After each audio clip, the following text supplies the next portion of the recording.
Magandang hapon ulit sa inyo mga kabrigadang Pinoy Survivor. Tuloy lang natin yung finishing touches ni Sergeant Roldan. May langgam ka sa ulo, sandali lang ha. Nilalanggam ka, ibig sabihin sweet si Ranger Roldan Musang na nagpakadalubhasa pero nauwi sa pagte-tape ng sanga ng Lanzones. So kanina sinimulan niya, aba ngayon magaling na, magaling pa sa akin. Kaya kung titignan nyo guys, pinuno, gigil na gigil, pinuno yung pinuno yung sanga. Pinuno yung Tagalog eh. Okay lang yan, kung mabuhay lahat, magandang problema, madaling mag-pruning.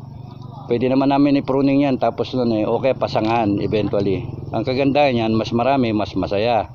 Kung mabuhay lahat, okay. Pagka dalawa lang, tatlo mabuhay, okay lang. Ilan sanga lahat yan? 8 no? Sa 2, 3, 4, 5, 6, 7, 8. Dito pa sana, pero ito eventually, itong tuktok na to, dito lagari, puputulin lahat yan eventually. Palaisipan yon. Ang dapat maputol dyan yung antras ako, yung tuktok na yun. ang tayog ano, ganyan talaga ng native na Lanzones eh, walang gustong pundang kundi sa itaas eh. Di ang tayog, puputulin yung dalawa na yon. Bitawan, putulin yung dalawa na yan. Okay, nakikita nyo kamay. Ayun, itong sanga na to at saka yung sanga na yon, yung dalawa na yan, tapyas yan, pak. Pero yung iba, ititira, puputulin lang yung mga dulo. Kasi ang inaano mo, tinatanggal mo yung apical dominance. Mientras na merong umuusbong pataas, ang iniisip niya, sasabihin niya sa puno, sa akin padala yung unang sustansya. Kaya pagka pinutol yung tuktok na yung dalawa, mawawala yung mga bida. Tapos itong supporting actor, tatanggalin yung mga tuktok para sila ngayon mag-unahan sa sustansya ng puno. Maunang padala na sustansya yung kinabit ni Roldan. Siya lang kinabit ko dyan. Lahat si Roldan na. Ano masasabi mo, Buddy Roldan? Ano masasabi mo? Sir, sa una medyo mahirap-hirap. Oo. Pero nag-advertise ka pa. katuro ninyo sir medyo okay naman. Dali ko agad natutunan. Medyo mabilis-bilis na yung gawin. Ngayon, eksperto ka na. Dalubhasa na. Okay sir. Ngayon, may 500 puno pang gaganyan. 500 puno pa. So kahit wala ako, kayang-kaya mo na yan, di ba? Sir, kahit po kayo wala niya, kaya ko na po sir itong gawin. Basta yung kukuhanin mo ng mga sanga, yung nasa loob ng mga lungkong, yung pataas. Pero kung maganda dito kasi kurbada eh, kumukurba, no? So yun, sige, ano ka lang, gawa ka lang. Sige sir. Meron pang lalagyan ka doon na ano, ng supot ng yelo, yung huli. Talagang pang showbiz na to si Roldan eh, no? May bigote pa eh. Talo si Lito Lapid sa'yo. Ayan, yan,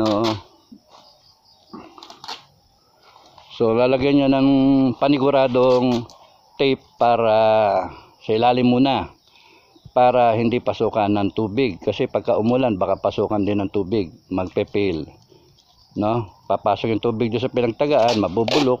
So kinakailangan lalagyan ngayon na parang gutter, no? Yan, para may tubig man dumaan, lilihis dun sa tinaga bago sasakluban niya ng plastic ng yelo. Guys, itong ginawa ko kahapon, nagulat kami bakit sumikip. Ang luwag-luwag dito kahapon eh. Kaya yan parang hala, nabuhay yata gusto yata lumabas nung nako, swerte naman pagka nabuhay. Malaman natin. Para ng Christmas tree. Tapos kokontrolin namin yung laki niyan. mga 3 pie hanggang 4 na pie, 3 feet, 4 feet, maximum 5 feet ang ano niya, ang haba niya para magsanga siya. And then kung tapansinin nyo, yung nilagay namin paikot na walang kontra, hindi mag-aagawan sa araw kasi may kanya-kanyang direksyon sila, oh. Di ba? May kanya-kanyang direksyon. Parang sabitan ng sombrero ang nangyari. Okay, 8 sanga. Pwedeng 4, pwedeng 6, pwedeng 2 lang. Pero natay pa namin 8. Tapos pagka pinutol dito sa tuktok, pagka nabuhay ito, pagka pinutol na dito sa tuktok, kabitan namin ng 2 na cutting. Cleft grafting naman. Tuturo rin namin. Hintay lang natin mabuhay ito. Kung mabubuhay. Kung mabubuhay.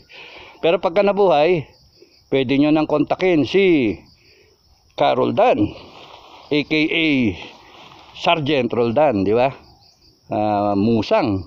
Kita nyo, bagay pala sa kanya yung sombrero ng balanggot ng ano, no? Ng Pinoy Survivor. May langgam na naman sa ulo. May langgam. Teka, baka punta sa likod mo. Medyo matamis na sa seryata ang ulo ko. Malanggam dito. Nakailang kagat na. Tumusot sa pantalon eh. Tumusot sa ano. Pero mas maano yung maliliit, ano? Mas masakit mga gat yung maliliit.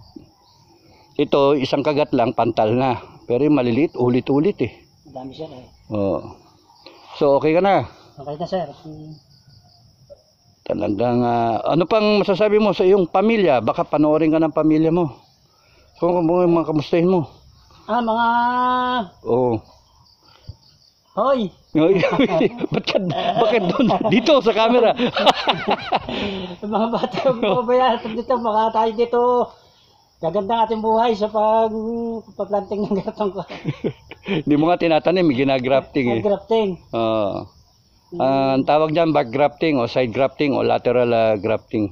Salamat sir, at ako'y naturuan ninyo ng ganito at baka sakali, di ito nga papatuloy ko sakali kung magkakaili itong ating ginagawang ito.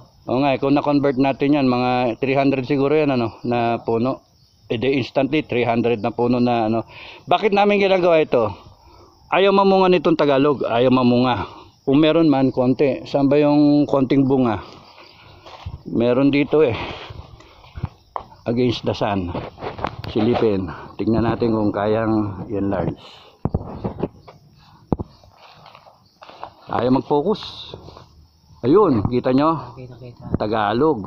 Yan ang Tagalog. Sipin mo yung isang tangkad na yan. No. Nag-squat dito sa lupa. Ang daming ganyan. Tapos yung bunga yun, wala pa 1 kilo. Kaya, kakainin na lang namin yan. Okay, so bakit ginagawa? Para ano, ma-convert siya into a better variety, a sweeter variety, seedless, latexless, maraming mamunga, langkay-langkay, tapos nun, mas mataas ang presyo. Sumasayaw na 100 hanggang 150 ang presyo sa farm gate. Depende sa anihan ng mga tao kung sabay-sabay. Minsan binabagsak nila na 80 pero hindi kami pumapayag. Hanggang ano lang kami, pinakambaba 100, no? So pagka marami ang ani, sige, okay lang kasi maramihan. Kung tonelada ang ani, mas maganda. Kahit baratin, okay lang. Basta ma-dispose lahat. So yun, kaya i-convert yung mga Tagalog. Pero pala isipan eh, kung kaya namin buhayin ito without cutting the whole tree, ang mangyayari dyan, kukontrolin lang yung tubo niyang itaas na yan, magtitira ng nursing branch, kagaya ito nakahapay na to, nursing branch, para meron pa rin kukuha ng energy from the sun, photosynthesis, tapos nun, makakakain pa rin. Nakailan tanggalin yung nasa ibabaw na yon, yung dalawa, yung apex, no? Kasi yun yung nagko-control ng pagkain eh, ng food source. Pagka tinanggal mo yan, and then piningas mo yung mga dulo nitong nursing branch, ang mangyayari, magkakaroon ng pagkakataong mabuhay ito. Now, susubukan namin na hindi putulin yung iba. O isa, hindi namin puputulin.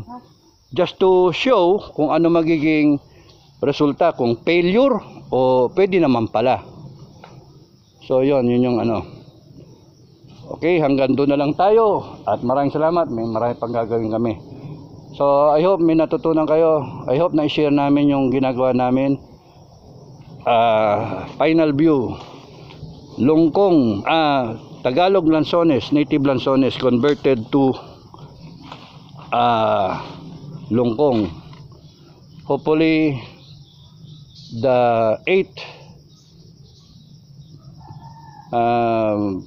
buddings na sayon na kinabit namin, grafting, 8 grafts, mabuhay.